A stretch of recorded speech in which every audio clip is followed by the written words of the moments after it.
Hi guys, it's me Karen from Karen's Intuitive Jewelry. Hope you all are doing well. I want to play with making some rings today. This is an older style that I made early on in my journey of soft soldering. This is a rose cut labradorite. And yeah, I don't even remember what the ring shank portion of it is. It's got to be some kind of copper, or maybe it was aluminum. I'm not sure. Probably a wire. But I'm going to try and do it a little bit cleaner than before. And I am working with this Druzy Quartz, Titanium Druzy Quartz, and I already measured the copper foil and applied it.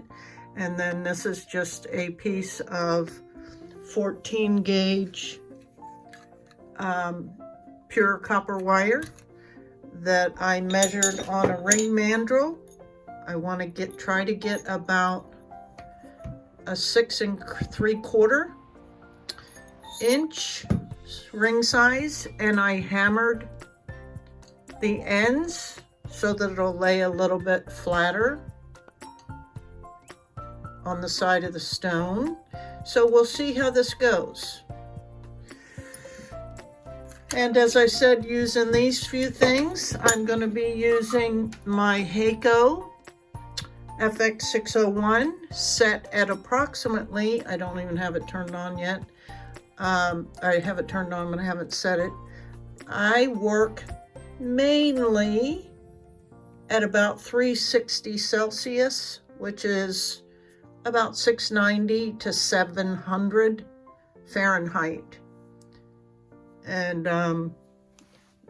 you can see that the tip has been oxidized from sitting, even though I tinned it with my tip tinner.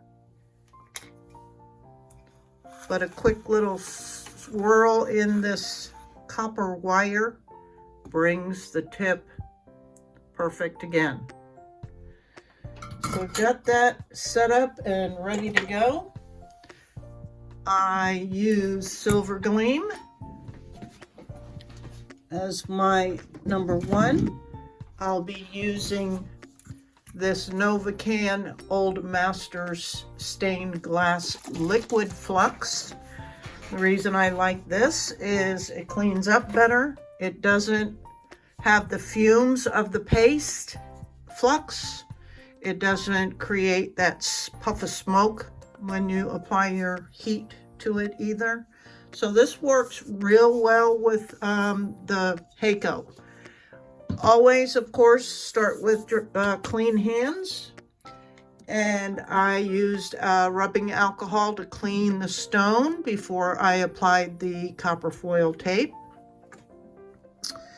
And I think I've said this before, but I put about a 1/4 of a capful in a little bowl, and I kind of set it off at an angle so it collects down in the bottom, because I don't like a dripping brush. I like it wet, but I don't like it dripping. Okay, so we're going to get going. I just wanted to show you that I actually have a couple different mandrels.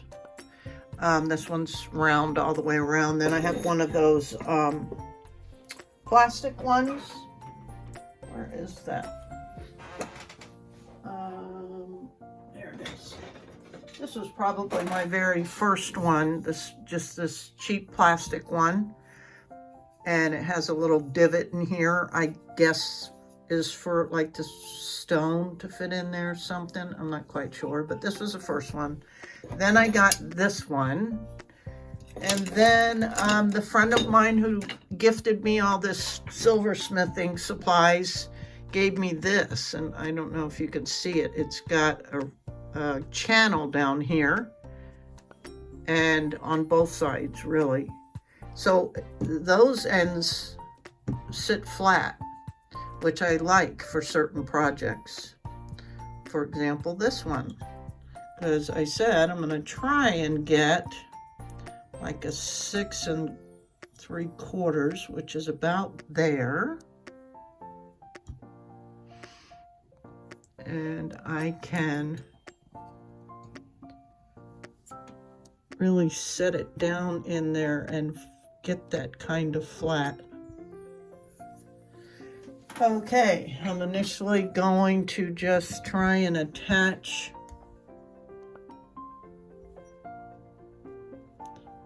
a side with the solder. And I'm guessing that this mandrel will get hot pretty quickly. And I want to get this set up right. I'm going to back up a minute and show you that I marked the mandrel where I kind of want the shank. And I think I'm going to actually tape this down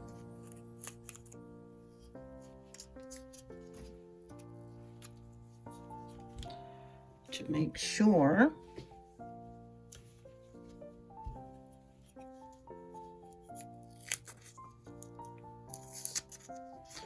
that it doesn't move so much.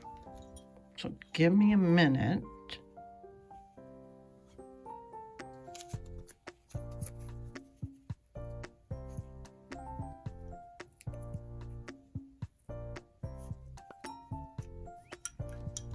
To mess with that. That'll just give me a little extra help. And then I can slide gently. I don't want to tear the tape. Slide the stone in there. Then I can move it a little bit so I can see.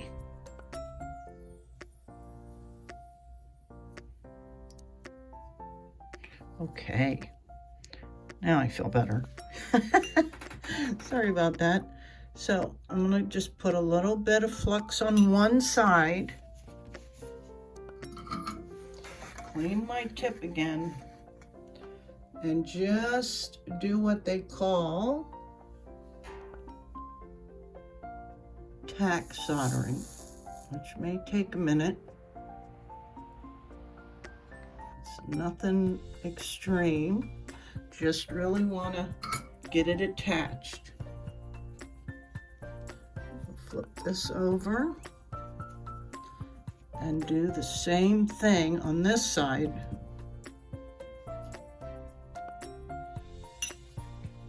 Clean my tip again without even looking. Just get in the habit of doing that. Every time you put it down, when you pick it back up to do anything, just clean it.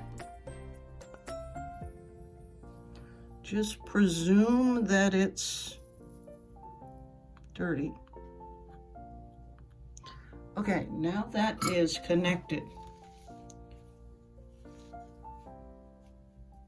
And I'm going to, I think I'm going to leave it on here. And go ahead and flux a portion. Oops. Clean my tape. And drop some more solder on. I'm also going to patina or attempt to patina this piece with the copper patina.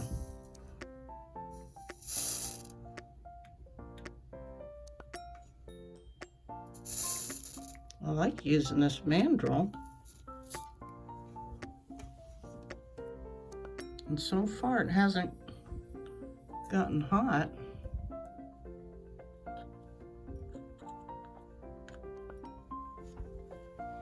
At some point I will have to take it off though, because I can't really get to everything else I need to. And because this is aluminum, the solder won't stick to it. Yeah, I can let that cool for a couple minutes and then I'll take it off. Yeah, it's not hot. How about that? Huh. And then I'll solder the back, okay?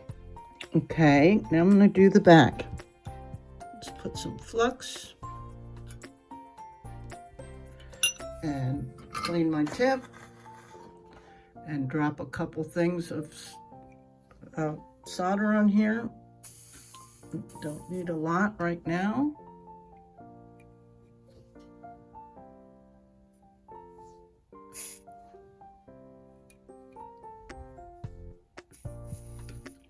And then I like to just tap the solder and almost just hover over it. Now I would imagine, just like anything else, if this whole piece gets a little overheated, the shank could come off, could loosen. So I'm gonna try and let things cool in between.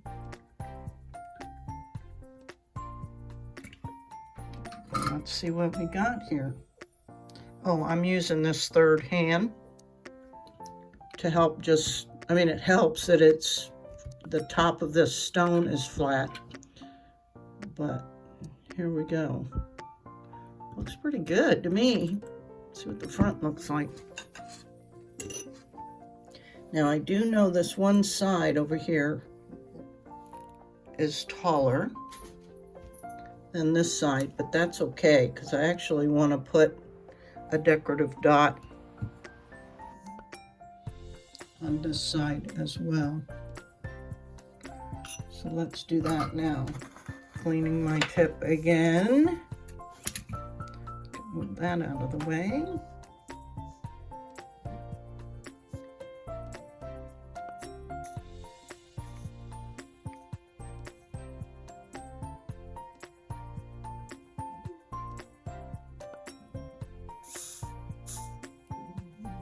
Oh, I'm sorry. Didn't realize I was off camera.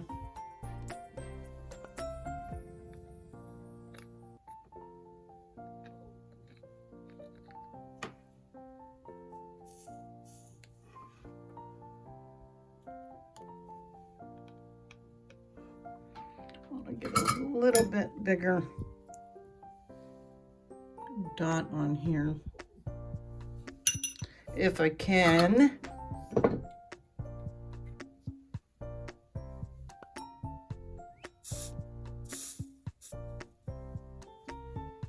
Something like that. Okay, let me let that cool.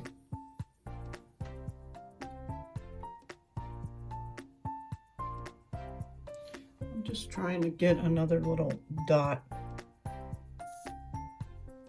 up here.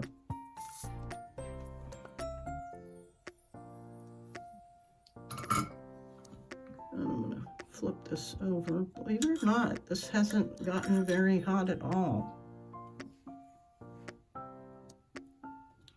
See if I can get a dot pretty centered here.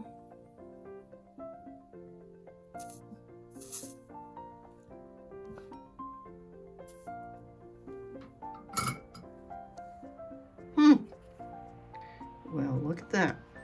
Okay, I'm gonna go wash this.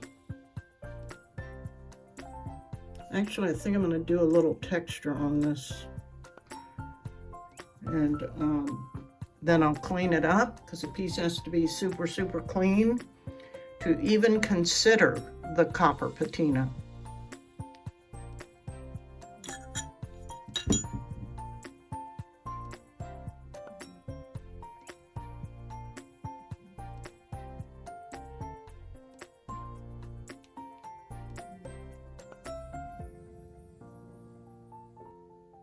Huh, that looks pretty good. We'll see what happens with the patina. But I think I'll try a little bit of texture on here. Let's see what we can do with that. I hope I don't end up melting or dislodging the shank. So cleaning my tip. I don't think I need any more solder, and I'm just going to do the slicing kind of technique.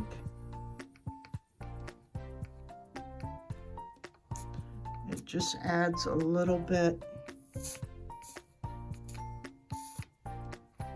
of texture. You can do a little bit, or you can do a lot. You can do superficial.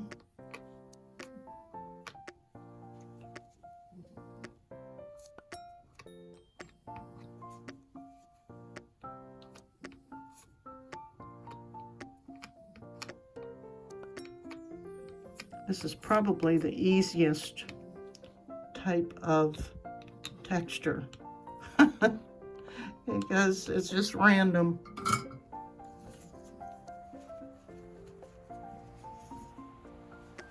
And not precise.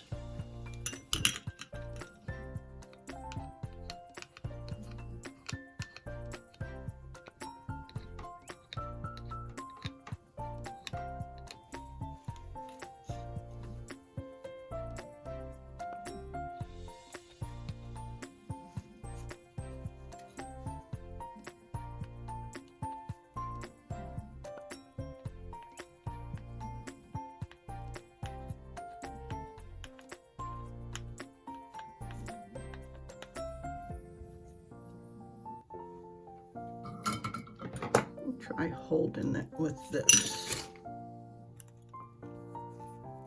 I don't know if you can see the texture in it.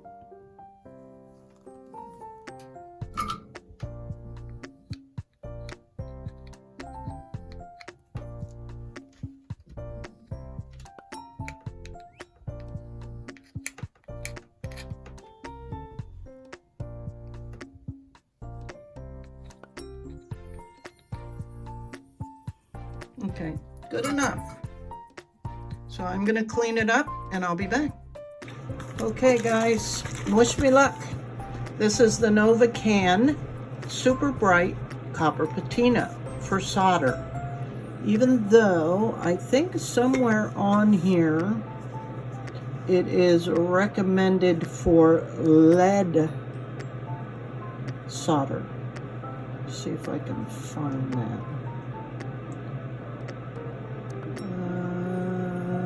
I don't see it, but I think I researched this because everybody was saying how hard it was to use and all that, and it isn't easy, that's for dang sure, but let's give it a try.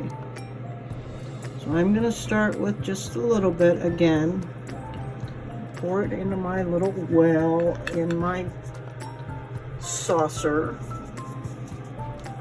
put this out of the way. I'm not going to close it up because I have a feeling I'm going to need more of it. And I do have my gloves on.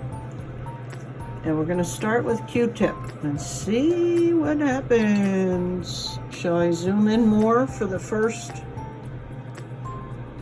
try? Maybe I'll get lucky. Here we go.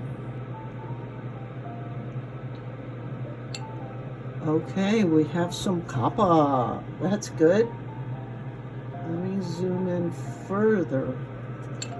Now, in personal experience, I have had it work pretty well in spots, and in other spots, not so well.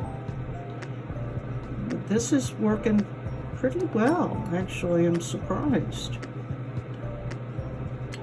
Wow. So, my suspicion back then was that it was the actual solder. As you can see, it's definitely working. And at the time, when I first tried it, I was not working with Silvergleem. I tried several others, and it just didn't work. But I think the last time I did try it, I think I did have Silvergleem I'll have to go back and look. But you can see it's kind of splotchy in areas. And they say keep applying it, but I don't know. We'll have to see. Let's try a little bit on the back. It's working a lot better than before. Holy moly. Now what I did discover last time, I think it was in that little Verasite video I had, was that I had to keep drying the piece off and doing another application. So let's see if that's gonna make a difference. Because look, it looks great in some spots, and then in others, not so much. You know, look really cool with this Titanium Druzy. So that's pretty dry. And some applications say you can use like a toothbrush, which I do have here. It's something to do with the rubbing of it. But if you guys go back and look at that other tutorial, and I'll try to remember to link it, it was really hard. Let's give it a try. Just using a little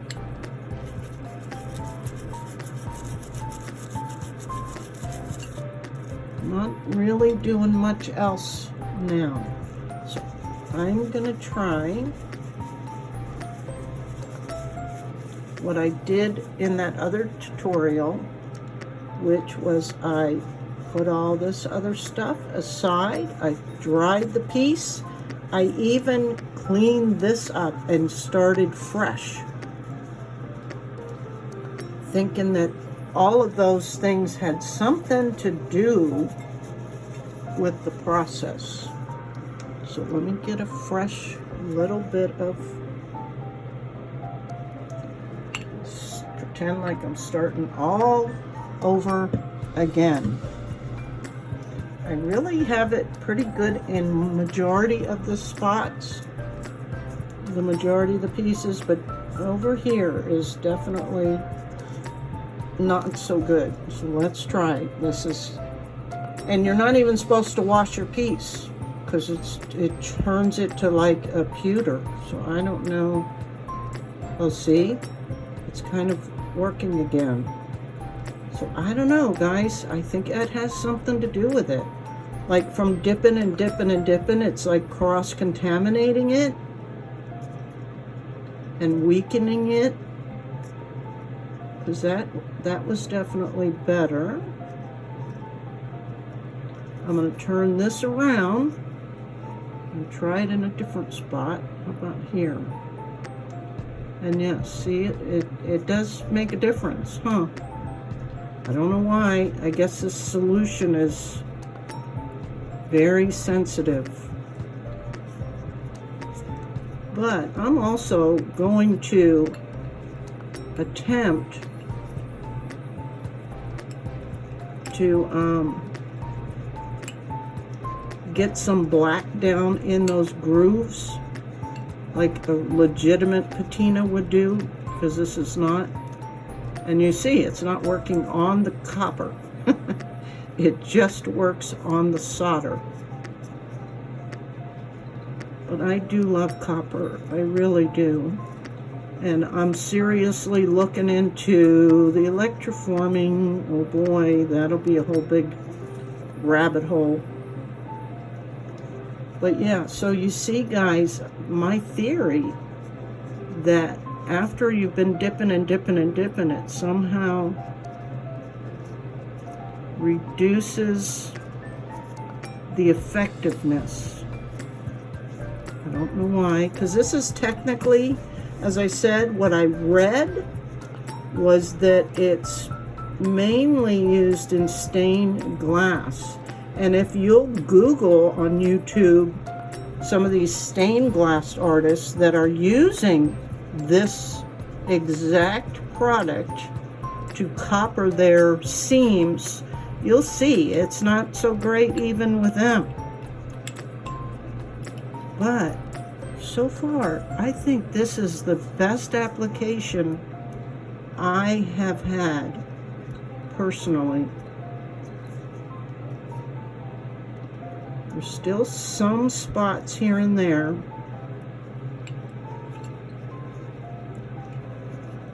but it seems to be working a lot better. So I'm going to finish up and then proceed. Cleanup is the same as the other black patina. And it's not on the bottle about not washing the piece. But I know I read it somewhere. And if anybody can correct me on that, please do. Okay, I'm just going to finish cleaning up here a little bit and see if I can do what I want to do with highlighting the slices in this, okay? And I tested just a little section with what I was thinking, which is trying to get some black down in the sliced areas. I should have left those gloves on, huh?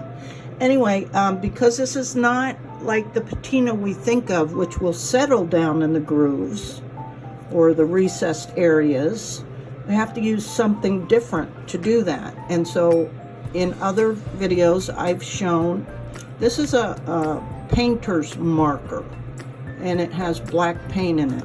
So let me zoom in and I'll show you what I did here. I think it's gonna work, which I'm pretty excited about, actually, because I think it'll even look better with this copper patina, because we won't be expecting it all to be shiny. You know what I'm saying? It'll kind of have more of an aged look. Let's do a little bit at a time. Let's not get carried away.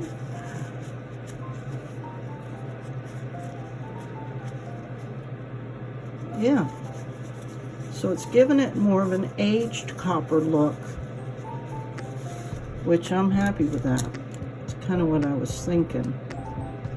So this little paint marker, I love these, instead of always using the oxidation process, the liver of sulfur. Even with sterling, sometimes I use it, like on my initial, my maker's mark, they call it.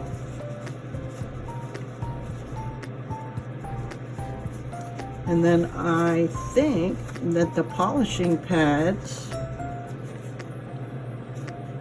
will also help. Just a little bit, just gives it a little bit of aging, right? Let me put the cap back on that. So I think I had gotten this at Michael's, gosh, quite a while ago.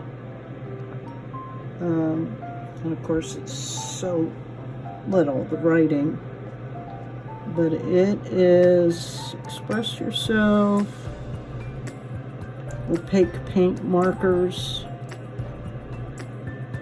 Oh, it's an Elmer's product. Interesting. Medium. So it has a little ball thing in there and you can shake it up. I've seen like resin artists use it. Okay, here's the little pro polishing pad, and we'll see if it helps bring the copper shine out. Yes, cool. Okay, I think this is gonna be a pretty good design. Now I'm gonna wear this before I report back, and I see right here where I should have probably put more solder. But that's okay. I'll keep this one, or like I say, this is a prototype, and I'm so sorry if I was off camera. Darn it, 'cause I'm really trying here to show. But it's very rustic looking. Now I can tell right away also that I did not get the shank on perfect. And that's what I struggle with too with doing the silversmithing, but let's see. Hey, I like it. And it lays flat. All right, pretty cool. Pretty cool. So what do you think, guys? Shall I try another one? Maybe with another copper piece? I actually have in my cart, my Amazon cart, this is a 14 gauge. I think I have a 12 or a 10, maybe even a 10 gauge spool of copper ready to go for a little bit stronger ring shank. So I think I really like this, and it looks really cool with this. And I have some more of these coming too, because I'll show you the ones I had picked out. If I can put my hands on them. Yeah, look at these. These are the ones I was going to use, but I was afraid it wouldn't work how I wanted it to work, and I'd ruin these. But I just ordered some more of these in one of the live shows. They were actually on clearance. So I picked like the least attractive one. But again, it's pretty cool that there's thick walls on these, so you can really get that wire up against there. So yes, I see some areas I could definitely improve on, but I like it. I think it's cool. Turned out better than I thought it would. So let me know in the comments what you think. And hey guys, I hate to bother you about this, but if you're finding any value to these tutorials and can consider buying me a coffee through the Buy Me a Coffee little app website, I'd greatly appreciate that. And I guess I'm gonna have to bite the bullet with YouTube, because I just made my monetization watch hour, so I'm pretty excited about that, but it does require a lot more work and learning things and da-da-da. So I'm gonna have to do memberships and all that kind of stuff. Anyway, I hope some of you guys will join.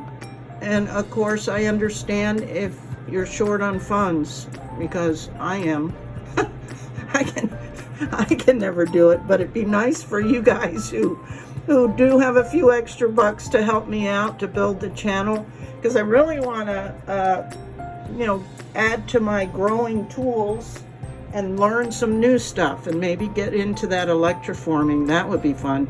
Anyway, enough rambling. I appreciate it, guys. Oh, and an update on how I've been feeling. My last video, I made this grieving bracelet, and I wore all my stuff, my necklaces, for a couple of days. They helped, and this I've been wearing every day. So I feel lots better. And my mom's passing anniversary is actually tomorrow, and I feel way better than I did. So I can face that now. I know she's around me. So I appreciate you guys so much. I'm having so much fun, and I hope you are too. Till next video, bye guys.